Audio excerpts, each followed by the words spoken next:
नमस्कार मंडळी, आपण पाहतात लक्षवेध आबा माळकर. आता जग एकत्र आलेलं आहे आणि त्यामुळे जगातल्या काही भागामध्ये युद्ध होत असेल तर आपल्याला काय त्याचं अशी परिस्थिती राहिलेली नाहीये. इराणवर इस्रायल आणि अमेरिकेने हल्ला केलाय. प्रत्युत्तरादाखत इराणने गल्फ कंट्रीजवर हल्ले चढवलेत आणि याची झळ भारताला बसणार नाही का? तर जोपर्यंत नेतृत्व मोदींकडे आहे तोपर्यंत बसणार नाही एवढी खात्री आहे. पण भारतातले काही लिबराडू किंवा काही जिहादी मानसिकतेचे मुस्लिम मात्र ही जळ भारताला पोचवू पाहत आहेत. अगदी मी जाणून बुजून हे विधान करतोय मित्रांनो. जेव्हापासून हल्ले सुरू झालेत, लक्षात घ्या, मुस्लिम रस्त्यावर आलेत. काही ठिकाणी त्यांनी बंद केलेला आहे. जम्मू काश्मीरमध्ये हिंसाचार देखील झालाय. हे सगळं होत असताना राजकीय पातळीवर लिब्राडूंची चमच्यांची राजमाता सोनिया गांधी यांनी चक्क केंद्र सरकारला पत्र लिहिलेलं आहे आणि खोमिनी यांच्या हत्येचा निषेध का करत नाही अशी जरी सुरुवात त्यांनी केली असेल असेल त्या पत्राची, तरी त्या मागे फार मोठं राजकारण आहे आणि ते राजकारण जाणून घेण्यासाठी आज आपण हा व्हिडिओ करतोय. आपल्या सोबत आज आहेत आंतरराष्ट्रीय घडामोडीच्या अभ्यासिका आणि एशा पृथ्वीच्या संपादिका स्वाती कुलकर्णीजी. स्वातीजी नमस्कार, आपलं स्वागत आहे. नमस्कार आव्हा, धन्यवाद. तुमच्या प्रेक्षकांनाही नमस्कार.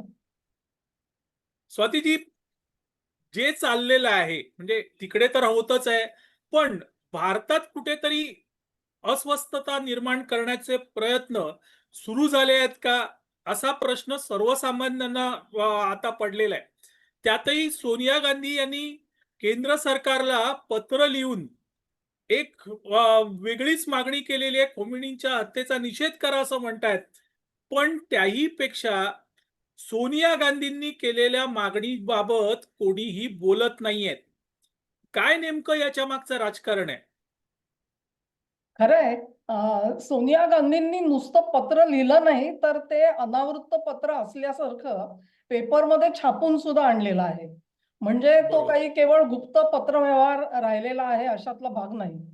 त्याच्यामध्ये आपण एक एक त्याचे कंगोरे बघत जाऊ. पहिली गोष्ट म्हणजे हे पत्र खरं leader of opposition Shri Rahul गांधींनी लिहायला पाहिजे होतं किंवा त्यांचे खरगे जे आहेत अध्यक्ष त्यांनी लिहायला पाहिजे होतं. पण सोनिया गांधींनी त्याच्यामध्ये उडी मारलेली आहे. याचाच अर्थ असा की हे उरलेले जे दोन नेते आहेत त्यांच्या शब्दाला काही वजन नाही, किंमत नाही, ना देशांतर्गत ना आंतरराष्ट्रीय पातळीवरती. तेव्हा माताजींना या सामन्यामध्ये उतरावं लागलं, ही पहिली गोष्ट झाली. आता आपण हा. धरून चालू की त्यांनी जे काही वर्णन केलेलं आहे की मोदीजींनी त्याचा निषेध केला नाही, धिक्कार केला नाही. तर मुळात आपण भारत सरकारच्या पातळीवरती काय प्रयत्न झाले हे पहिलं सांगण्याची गरज आहे लोकांना. आणि त्याच्यामध्ये डॉक्टर जयशंकर आपले परराष्ट्र मंत्री ह्यांनी इराणचे परराष्ट्र मंत्री ह्यांच्याशी 2 वेळा संपर्क साधला आणि भारताने घेतलेली अधिकृत भूमिका हीच आहे की दोन्ही बाजूंनी परत एकदा वाटाघाटींसाठी उद्युक्त व्हावं आणि हा जो संघर्ष, कलह जो आहे तो थांबवला जावा. आता ही भूमिका घेतल्यानंतर त्यानंतर पंतप्रधानांनी मध्य पूर्व किंवा पश्चिम आशिया ज्याला म्हणतात त्याच्यामधल्या अनेक राष्ट्रप्रमुखांना फोन करून त्यांच्याशी बोलणी केली आणि त्यांच्यावर झालेल्या हल्ल्यांसाठी त्यांनी खेद व्यक्त केला. ह्याची कारणं सुद्धा वेगळी आहेत. पहिली गोष्ट म्हणजे इराणचे जे अली खमेनी आहेत ते धर्मगुरू होते. ते काही राष्ट्रप्रमुख नाहीयेत तिकडचे. हा एक पहिला फरक आपण लक्षात घेतला पाहिजे. प्रोटोकॉल प्रमाणे एखादा पंतप्रधानांनी कोणाला फोन करायचा हा प्रश्न आहे. अली खमेनी गेल्यानंतर तिथे कोण आलेला आहे हाही प्रश्न आहे. याही पेक्षा सर्वात महत्वाचं असं आहे की संपूर्ण मध्य आशियामध्ये मिळून जवळ-जवळ 1 कोटी भारतीय काम करतात आज. त्या सर्वांच्या जीवितमत्तेची सुरक्षा हा भारत सरकारच्या दृष्टीने सर्वात मोठा मुद्दा आहे. आणि त्यांना सुरक्षित ठेवायचं असेल, तर वाटेल तशी टोकाची विधानं करून भारत सरकारला चालत नाही. एखादा विरोधी पक्ष नेता असेल किंवा त्यांच्या पक्षाचे जे कोणी टायट्युलर हेड्स असतील त्यांनीही अशी मतं व्यक्त करायला हरकत नसते. पण त्या लोकांवरती जर का उद्या तिकडे ते राहतात तिथे तिथल्या लोकल प्रजेने हल्ले केले तर काय होईल कल्पना करा तुम्ही. म्हणजे सौदी अरेबिया बरोबर. सारख्या देशावरती आज इराणने हल्ला केलेला आहे आणि तुम्ही जर का इराणच्या बाजूने बोललात तर तिथे असलेल्या भारतीयांना त्याची काय किंमत मोजावी लागेल याचं या लोकांना भान उरलेलं नाहीये. आणि म्हणून डिप्लोमसी जी असते ती बऱ्याच अंगाने त्याचा विचार करावा लागतो. हे असलं एकांगी जे काही बोललं गेलेलं आहे त्याचा पहिल्यांदा आपल्याला निषेध केला पाहिजे. दुसरा मी एक मुद्दा वाचला सोशल मीडियात तो असा आहे, की मोदीजींना तर अलिप्त ते जे राहिलेले होते, दोन्ही बाजूला चांगले संबंध आहेत त्यांचे आणि त्यांना मध्यस्थीसाठी त्यांना पुन्हा एकदा प्रपोज करता आलं असतं. पण त्यांनी तर एका बाजूला ते झुकलेले दिसतात इस्रायलच्या आणि अमेरिकेच्या बाजूला. अशी टीका झालेली आहे. तेव्हा त्याला सुद्धा उत्तर हेच आहे. ज्यावेळेला 1 कोटी लोकांची सुरक्षा हा प्रश्न असतो, त्यावेळेला पंतप्रधान पदावरती असलेल्या व्यक्तीला जबाबदारीने वागावं लागतं. आता ह्याचा दुसरा एक पैलू जो आहे, की इराण आणि भारत यांचे खरोखरच संबंध कसे आहेत आणि त्यांच्यासाठी भारताने किती वजन टाकावं? हा सुद्धा हो, प्रश्न हो. तयार होतो. बरोबर आहे? तर हो. त्याचाही विचार कुठेही सोनियाजींच्या लेखनामध्ये केलेला मला दिसला नाही. नक्कीच. मला हाच प्रश्न विचारायचा आहे, की अ, इराण आणि भारताचे संबंध कसे? आता काही लिबराडू सांगतायत, की भारताचे आणि इराणचे खूप चांगले संबंध, प्रेमाचे संबंध होते. चब्बार बंदर तिथे भारत उभारत होतं आणि इराणकडून तेल घेत होते. तर दुसऱ्या बाजूला अशा बातम्या येतायत, की भारतामधला जो दहशतवाद आहे, त्याला खतपाणी घालण्यात इराणची मोठी भूमिका आहे. तर अशा या द्विधा परिस्थितीमध्ये किंवा मानसिकतेमध्ये नेमकी इराण आणि भारत यांचे संबंध कसे होते? ते दहशतवादाचे होते की व्यापारी होते? एक लक्षात घ्या, की भारताने नेहमीच इराणशी ट्रान्झॅक्शनल व्यवहार ठेवलेले आहेत आजपर्यंत. ते कधीही स्ट्रॅटेजिक म्हणजे धोरणात्मक आपली काही त्यांच्याशी रिलेशन्स कधीच नव्हती. आणि जर का थोडासा इतिहासाचा मागोवा घ्यायचं ठरलं, तर बाईसाहेबांच्या सासूबाईंच्या काळापासून जर का तुम्ही सुरुवात केली, तर 1965चं जे युद्ध झालं, काँग्रेसचे पंतप्रधान लालबहादूर शास्त्री होते त्यावेळेला. त्यावेळेला हां. इराणनी पाकिस्तानला जास्त मदत केली होती. 71 साली सुद्धा तेच झालं. जे बांगलादेश युद्ध अत्यंत कळीचं युद्ध भारतासाठी होतं, त्यावेळेला सुद्धा इराण पाकिस्तानच्या बाजूने उभा राहिलेला होता. आणि ह्या गोष्टी जर का सांगितल्या, तर हे लिब्रांडू ताबडतोबीने सांगतात, "नाही, नाही, तेव्हा काय, तेव्हा तर इराणचे शहा सत्तेवरती होते आणि ते तर काय अमेरिकेचे बाहुलच होते. त्यामुळे त्यांनी पाकिस्तानला मदत केली असेल. त्यावेळी हे खामेनी कुठे होते?" अशी प्रतिप्रश्न केला जातो. परंतु त्याच्यावर सुद्धा आपल्याला उत्तर जरूर देता येईल. नक्कीच. अ, एक महत्त्वाचा मुद्दा मला इथे मांडावासा वाटतो, तो असा, की इराण आणि भारत यांच्यामध्ये व्यापारी संबंध हे तुम्ही म्हणालात स्ट्रॅटेजिकली होते. पण त्याही पेक्षा भारतातल्या दहशतवादाला इराणने खतपाणी घातलं का? कारण तुम्हाला सांगतो, की मी काश्मीर फाईल नावाचा चित्रपट बघितला आणि त्या चित्रपटातला एक सीन आहे. तिकडच्या च्या हिंदूंवर अत्याचार होतायत आणि काश्मीरमधले मुसलमान रस्त्यावर येतायत, तिथे गोंधळ घालतात आणि त्यांच्या मागे खोमेनीचा फोटो आहे. तर हे बघितल्यावर माझ्या कुठेतरी पटकन आलं, की काश्मीरमध्ये तो जो दहशतवाद होता, त्याला इराणने खतपाणी घातलं होतं? हा अतिशय गंभीर प्रश्न आहे आणि तो आपण थोडासा खोलात जाऊन त्याचा विचार करू. पहिलं म्हणजे इराण हे राष्ट्र म्हणून सुरुवातीला अयातुल्ला खोमेनी आले सत्तेवर म्हणजे शहांची हकालपट्टी झाली 79 मध्ये. त्यानंतर अयातुल्ला खोमेनींचं राज्य होतं आणि त्यांच्यानंतर हे अली खामेनी आले. साधारण 89च्या आसपास आले असं आपण धरून हां. चालू. तर तेव्हापासून एकछत्री अंमल इराणवरती आहे. ज्यावेळेला ओसामा बिन लादेन सुद्धा जीवित होता, अल-कायदा जीवित होती, अयमान जवाहिरींची संघटना वेगळी होती, ती जीवित होती. त्यावेळेला इराण काय करत होता हा प्रश्न आहे. तुम्ही बघाल तर हा जो इस्रायलचा प्रश्न आहे आणि पॅलेस्टाईनचा प्रश्न आहे, ह्याच्यामध्ये इराणनी कायम इस्रायलला त्रास कसा होईल यासाठी प्रयत्न केलेले आहेत. लेबेनॉन मधले त्यांचे नसरल्ला असतील, इमाद मुग्निये असतील, हे सगळे नेते कोण होते? हे सगळे इराणनी पोसलेले नेते होते, जे दहशतवाद फैलावत होते त्यावेळेला.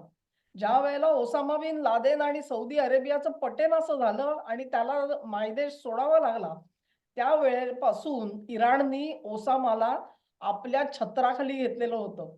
इमाद मुग्निये असेल, अयमान जवाहिरी असेल, ओसामा असेल, ह्यांच्या बैठका इराणमध्ये होत होत्या, तेहरानमध्ये होत होत्या आणि शिया तसंच सुन्नी दहशतवादी संघटनांना एकत्र आणण्याचं काम आपण कसं केलं ह्याची शेखी इराण मिरवत होता. या सगळ्याचे संदर्भ जे आहेत ते तुम्हाला योसेफ बोडान्स्की यांच्या पुस्तकामध्ये सविस्तर वाचायला मिळतील, की तेव्हाचे इराणचे प्रयत्न काय चाललेले होते ते. इतकंच नाही तर ज्यावेळेला अफगाणिस्तानवरती अमेरिकेने स्वारी केली 2001 मध्ये, त्यावेळेला ओसामा बिन लादेन तोराबोराच्या लढाईत सापडलेला होता आणि ते कसेबसे निसटले तिथून. त्याच वेळेला त्यांच्या कुटुंबियांना त्यांनी पाठवून दिलेलं होतं अफगाणिस्तानच्या बाहेर. अफगाणिस्तानच्या बाहेर ते गेले म्हणजे काय झालं? त्यांनी इराणच्या हद्दीमध्ये प्रवेश केलेला होता आणि इराणच्या हद्दीत प्रवेश करताना त्यांनी पासपोर्ट कुठला वापरला हे मी आत्ता सांगत नाही. पण इराणच्या हद्दीमध्ये प्रवेश केल्यानंतर ते सुखरूप होते तिकडे. त्यानंतर तिकडच्या राजवटीनी या त्यांच्या नातेवाईकांना काही जणांना सिरियामध्ये आणि काही जणांना परत सौदीमध्ये जाण्यासाठी मदत सुद्धा केलेली होती. तेव्हा अशा प्रकारे शिया असोत किंवा सुन्नी असोत, सर्व प्रकारच्या दहशतवादी संघटनांचा जनक इराण आहे एक प्रकारे. म्हणजे त्याचे फायदे जे आहेत, वित्तीय पुरवठा सौदी अरेबियाकडे बोट दाखवलं जातं त्या काळाच्या. आता सध्याचा राजवट नाही. तुर्कस्तानकडे बोट दाखवलं जातं. परंतु ह्याच्याबद्दल कधीही विचार इराणचा केला गेला नाही. कारण त्याचा गवगवाच कोणी केला नाहीये आतापर्यंत. पण इराणचे हात पूर्णपणे दहशतवादामध्ये तुम्ही जे सांगताय काश्मीर मधली जी घटना आहे, काश्मीरमध्ये अनेक शियापंथी लोक राहतात. त्यांच्यासाठी खोमेनी हा त्यांचा सर्वोच्च बिंदू आहे, शिरोधार्य बिंदू आहे आणि त्यामुळे त्यांचे फोटो त्यांनी जरूर लावलेले असतील. अ, ते धागेदोरे कसे भारतापर्यंत पोहोचलेले आहेत हे खरोखर बघण्यासारखी गोष्ट आहे. ह्याच्यातल्या आणखी काही घटना आहेत त्या आपण जसं संभाषण करू त्याच्यामधून पुढे आणू शकतो. राईट, नक्कीच. काल एक व्हिडिओ सोशल मीडियावर बघितला. तो व्हिडिओ होता अर्थातच काश्मीरमधला व्हिडिओ होता.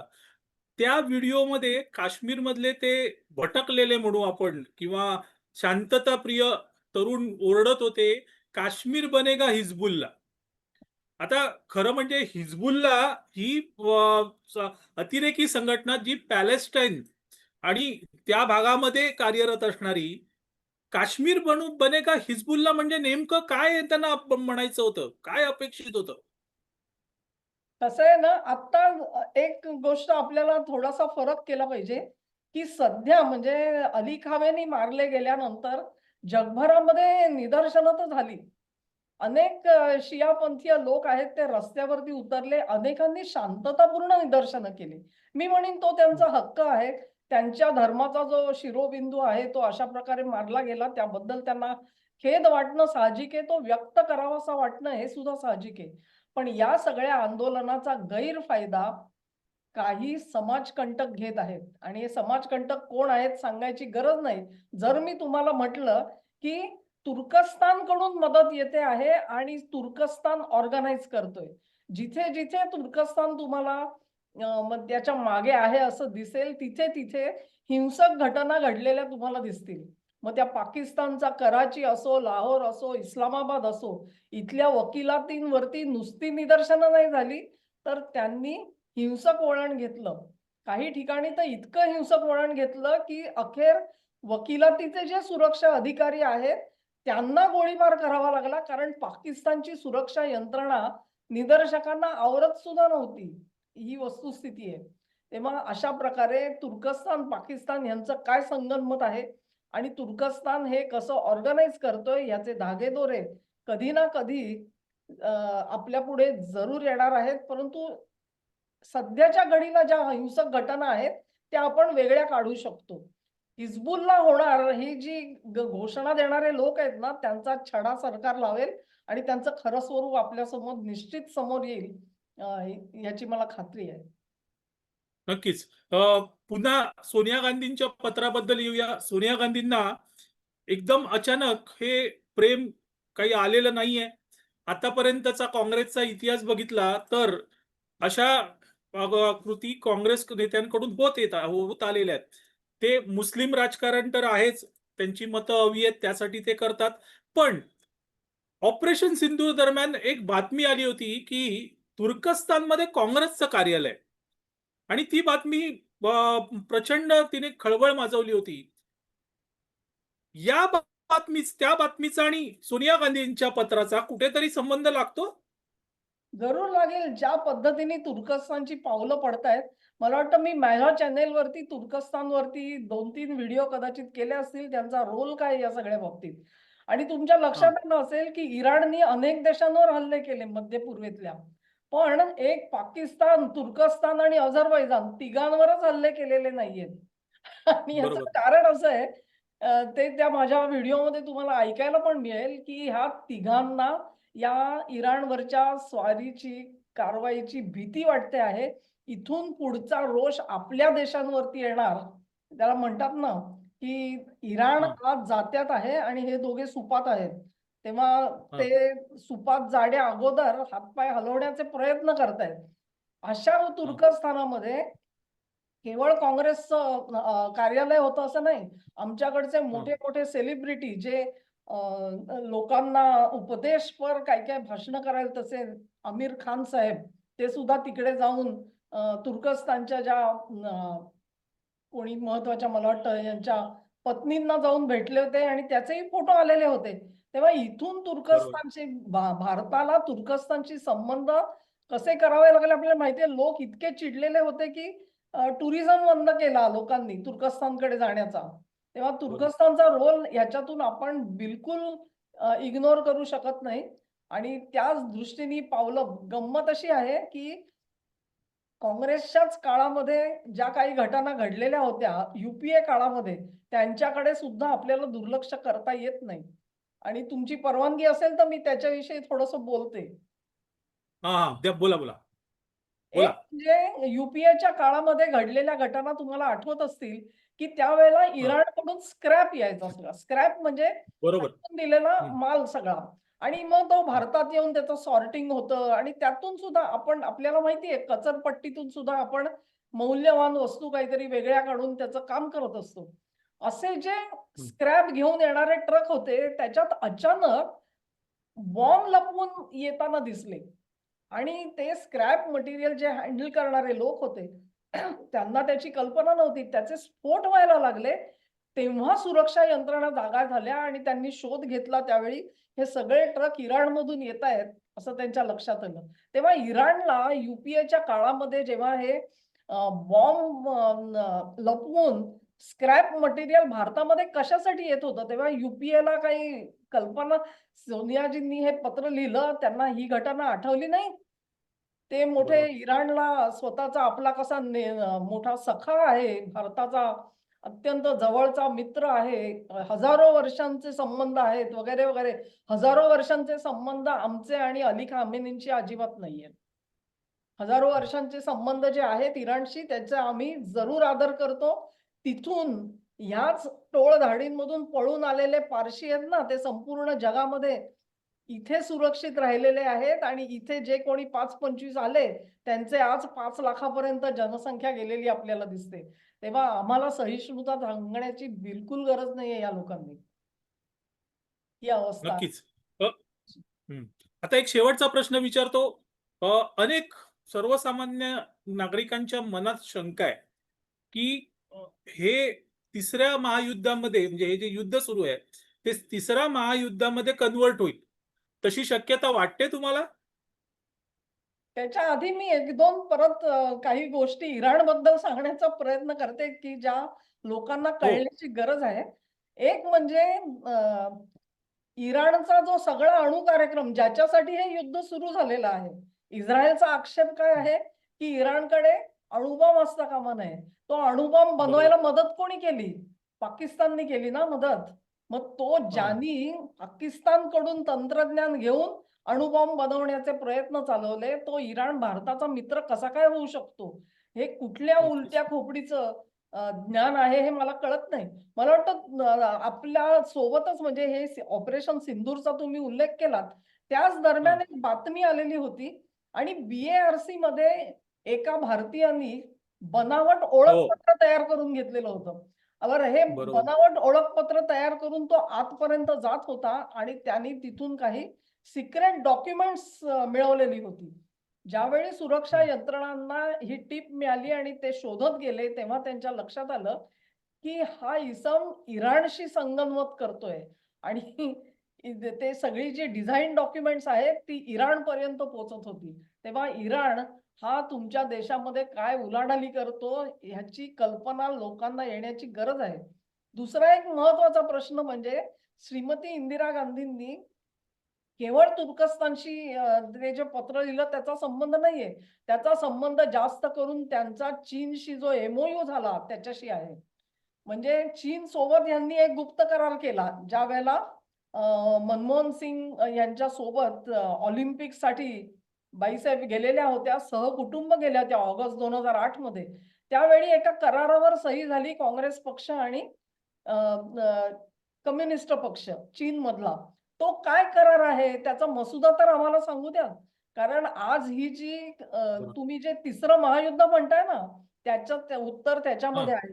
कारण इराणवरती केलेली ही जी कारवाई आहे, ती खरी इराणवर नसून तिचा आघात चीनपर्यंत पोहोचणार आहे. हा अमेरिकेचा होरा आहे.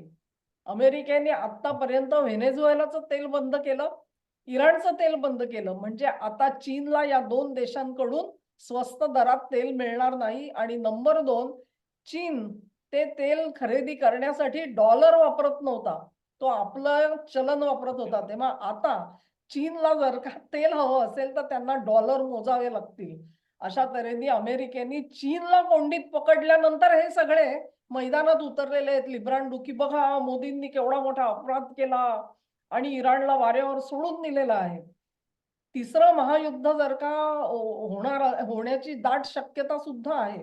जर दोन्ही पक्षांनी एकमेकाला आवर्त घेतलं नाही. कारण आपण ज्या बातम्या बघतोय त्याच्यामध्ये जसं इराणचं नुकसान होतं आहे, तसंच जबरदस्त नुकसान इस्रायलला भोगावं लागलंय आणि अमेरिकेला सुद्धा भोगावं लागलेलं आहे. त्यांच्या युद्धनौका झाल्या त्यानंतर कतारमधलं त्यांचं जे सर्वात महत्त्वाचं रडार निकामी केलं. त्यामुळे आता ज्याला एकसंध एक छत्र जे होतं त्या रडारचं ते बंद झालेलं आहे. वेगवेगळ्या जहाजांना आपली रडार वापरायला लागतायत. ही परिस्थिती जी आहे म्हणजे इराणकडे ओके. दुर्लक्षून चालणार नाहीये. त्यांची ताकद जी आहे आणि ती ताकद रशिया आणि चीननी भरपूर वाढवून ठेवलेली आहे. त्यामुळे हे युद्ध जर का लांबलं, तर मात्र ते तिसऱ्या महायुद्धापर्यंत त्याचे पर्यवसान होऊ शकेल आणि त्याचे परिणाम भारताला सुद्धा भोगावे लागतील. त्याही अगोदर जर का अमेरिकेला इराणचं विभाजन करण्यामध्ये यश आलं, तर मात्र या सगळ्याला वेगळी कलाटणी मिळू शकेल. नक्कीच, नक्कीच. इराणचं विभाजन हेच त्यातून अंतिम लक्ष्य अमेरिकेचं असणार आणि मला वाटतं तुम्ही त्याचे व्हिडिओही केलेले आहेत, जे ईशा पृथ्वीवर बघायला मिळतील तुम्हाला. तर मित्रांनो, ह्या होत्या स्वातीजी. नेमकं या युद्धाचे परिणाम काय आहेत आणि त्यातही भारतात लिबराडूंना अचानक पेव का फुटलेला आहे याची सगळी कारणमीमांसा स्वातीजींनी केलेली आहे आणि ती भारताच्या देशाच्या सुरक्षेसाठी हानिकारक आहे हेही त्यांनी अधोरेखित केलं आहे. इथे आज आपण थांबतो. स्वातीजींचा स्वतःचा चॅनल आहे एशा पृथ्वी. त्या चॅनलला तुम्ही सबस्क्राईब करा. त्यांचे व्हिडिओ बघा. त्या व्हिडिओना लाईक, शेअर नक्की करा. माझा हा चॅनल लक्षवेध आबा माळकर याही चॅनलला शेअर करा, सबस्क्राईब करा. माझ्या व्हिडिओलाही लाईक करा. धन्यवाद. स्वातीजी धन्यवाद.